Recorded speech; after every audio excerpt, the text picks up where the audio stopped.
안녕하세요. 이제 우리 항암 부작용 좀 알아볼게요.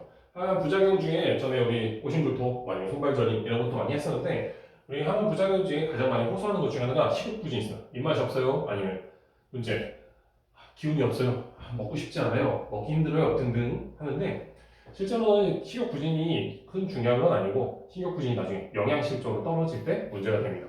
건강한 식습관은 중요합니다. 왜냐하면 항암을 시작을 하고 뭐 수술을 했고 진단을 하고 이게 시간이 지나갈수록 몸을 영양 섭취를 제대로 하고 에너지가 있어야 우리가 계속 암 치료도 받고 진행을 하고 에너지를 얻어가야 되는데 식욕부진을 이루고 밥을 잘못 먹으면 영양실조가 생기게 됩니다. 특히 암 같은 경우 만성질환이기 때문에 만성질환의 경우는 에너지 소비가 더 많습니다. 그래서 칼로리를 어느 정도 받쳐주지 않으면 하느끼가 상당히 힘들고 하는 게 사실이기 때문에 우리 항상 식욕부진 조심해야 되고 이것 때문에 애를 먹는 경우도 많이 있습니다. 그러면 우리가 식욕부진을 어떻게 알아볼 수 있는지 간단하게 한번 알아보는 방법을 알아보겠습니다. 이게 지금 식욕부진이 뭐다라고 정해진 건 별로 없습니다. 그래서 보통 이제 뭐 바스라고 하는 우리가 뭐 1부터 10까지 뭐 얼마나 음식이 맛없으세요? 뭐 이렇게 물어보는 입맛이 얼마나 있으세요? 물어보는 방식을 가장 많이 사용하고 있기는 한데 미국 쪽 영양학회에서 나왔던 어떤 좀 기준이 있어서 이렇게 보시면 좀 객관적으로 보실 수 있을 것 같아서 6가지 갖고 왔습니다. 이거 보시고 본인이 이 중에 2개가 이상 포함된다 하면 검사를 좀 받아보시는 게 좋습니다. 특히 영양실조 관련해서 식사량이 감소했다. 식사량이 총 75% 이하, 즉 내가 전에 밥 한 공기를 먹었는데 밥 한 공기가 아니고 4분의 3 공기 밑으로 먹고 있다. 그러면은 식사량이 떨어진 겁니다. 뭐 정확하게는 에너지의 공급량의 75% 이하인 경우에 영양실조를 의심하라고 되어 있는데 뭐 내가 밥 먹는 양이 한 4분의 3으로 줄었다, 한 25% 줄었다 하면 참고하시면 될 것 같습니다. 체중 같은 경우도 실은 뭐 정확하게 나온 건 없습니다. 근데 이제 진단 받은 기준으로 진단일 기준으로 해서 한 달, 1개월 지났을 때 5%, 그 다음에 3개월 지났을 때 7.5%, 그 다음에 6개월 지났을 때 10%, 그 다음에 1년 지났을 때 20% 정도 감소를 했다라고 하면 영양실조 의심해 봐야 된다 생각하시면 되고, 다른 데 뭐 프랑스나 이런 데서 나왔던 진단 기준에 보면 진단 후 체중이 10% 이상 빠지면 의심하라 이렇게 돼 있는 것도 있었습니다. BMI 18.5 요거는 우리가 항상 비만 보다 보니까 뭐 25가 넘어가니 만에 비만하지만 18.5 하면 저체중입니다. 그렇기 때문에 체중이 많이 빠진 거라서 저것도 확인해 보셔야 됩니다. 그 다음에 근육량 감소, 근육량이나 지방 손실, 요즘은 이제 뭐 헬스장도 그렇고 사우나도 그렇고 어디 가면 체지방 검사 많이 해주니까 가면 이제 금방금방 확인을 할 수는 있지만 그래도 쉽게 알아보는 방법, 그러니까 내가 이제 매일같이 체크해보는 방법에 뭐가 있냐면 근육 손실은 이 관자놀이 옆에 축두근 쪽, 아니면 여기 쇄골이 얼마나 이렇게 들어갔냐, 움푹 들어갔나 튀어나왔나, 어깨, 그다음에 갈비뼈가 얼마나 이렇게 튀어나와 있는지, 허벅지 두께, 종아리 두께로 인해서 내 근육이 얼마나 유지되고 있는지 알아볼 수 있는 방법이 있으니까 샤워하실 때, 세수하실 때 한 번씩 확인해 보시면 좋습니다.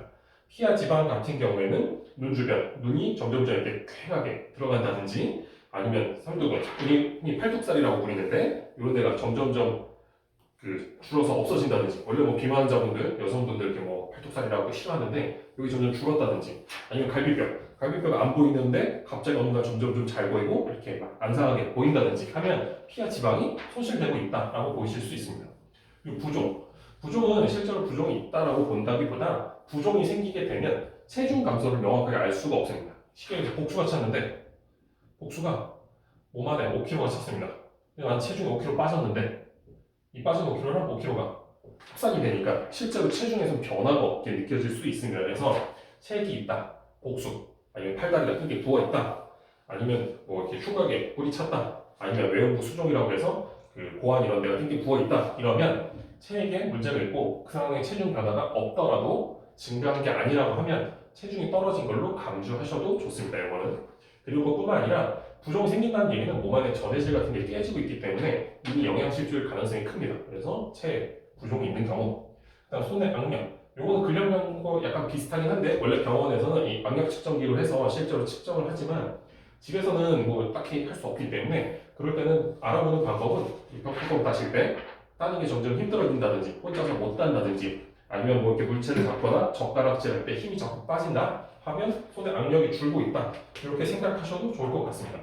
약간 얘기했던 6가지 중에 과연 2가지 이상 나 이런 거 같아 라고 생각하시면 내가 식사를 잘 못하고 있다 또는 영양실조 가능성도 있다 라고 보시는 게 좋을 것 같고, 끝나고 나면 가까운 의료진이나 꼭 영양 상담을 받아보시길 권해드립니다.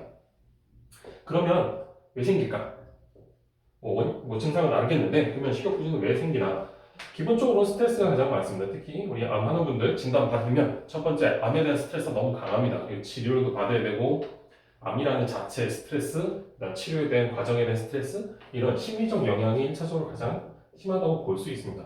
그래서 주변에 가족들, 가장 친한 친구들, 지인들 만나서 같이 수다도 떠시고 차도 한잔 하시면서 식사를 같이 하시거나, 아니면 주변에 나가서 환경을 바꿔서 드시는 것도 도움이 됩니다.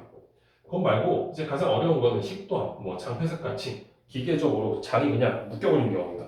제 예전에 환자 중에 종격동암이 있었는데 종격동이 식도를 밀어버려서 넘어가는 연화곤란 자체가 생겨서 그 식사를 되게 어려워하시는 분도 계셨었고, 이 췌장 쪽에 이제 수술을 못 하셔서 이미 췌장, 간담 이쪽을 다 먹어서 그 위에서 이제 십이장 통에 소장을 내렸는데 그쪽이 막혀버리시니까 식사를 하고 한 2시간 있으면 토해버리던 경우도 있었습니다.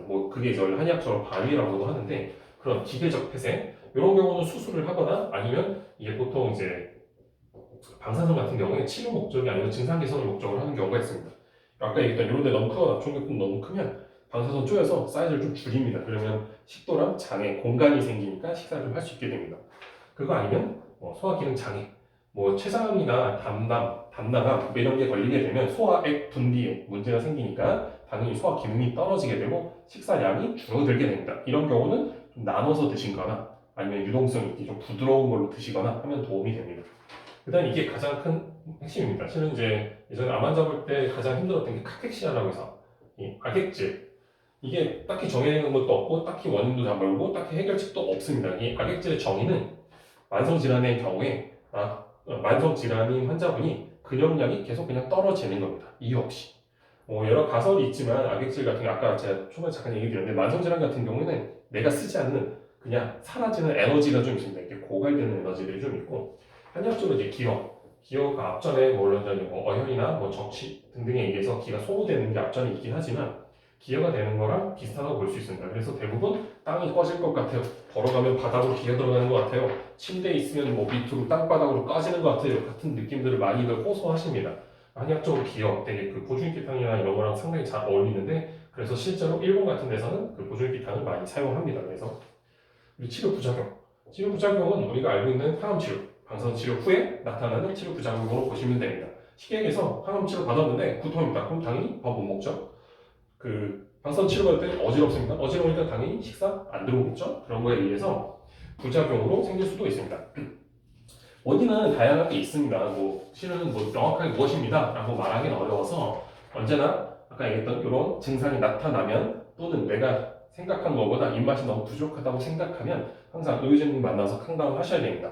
요즘 양방 같은 경우 메게스트롤이라고 해서 원래 스테로이드 전구물질이나 이런 걸 사용해서 많이들 사용을 하고, 그 다음에 부족한 경우는 수액치료 또는 경구, 뉴케어 같은 거 많이들 드시고 있는데 그런 걸 활용하는 것도 좋습니다. 다음 시간에는 그러면 이렇게 영양실조가 생겼을 때 내가 식습관을 어떻게 해야 되는지에 서도 한 번 더 설명드리겠습니다.